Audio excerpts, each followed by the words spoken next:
শহর থেকে একটা ছেলে গ্রামে আসে। ছেলের পরনে জিন্স, কানে ইয়ারফোন, হাতে মোবাইল। সে বিরক্ত মুখে বলছে, এ গ্রামে ইন্টারনেট নেই, রোড ভালো না, কিছু করার নেই। দাদা, গ্রামের বৃদ্ধ লোক, হাসি মুখে তাকে স্বাগত জানায়। দাদা ছেলেকে সাথে নিয়ে মাঠে যায়, দেখায় কিভাবে গরু চড়ানো হয়, কিভাবে কৃষকরা কাজ করে, প্রাকৃতিক খাবার, পানি, গ্রামের মানুষের সহানুভূতি ও শান্তিপূর্ণ জীবন। দাদা বলে, পড়াশোনা করছো ভালো কথা, কিন্তু বাস্তব কেন দরকার।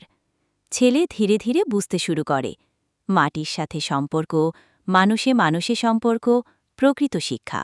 ছেলে মোবাইল একপাশে রেখে মাঠে গিয়ে সাহায্য করছে, গাছ লাগাচ্ছে, হাসি মুখে দাদার সাথে হাঁটছে। দাদা বলে, পড়াশোনার সাথে যদি জীবন শেখা যায়, তবেই মানুষ হওয়া যায়।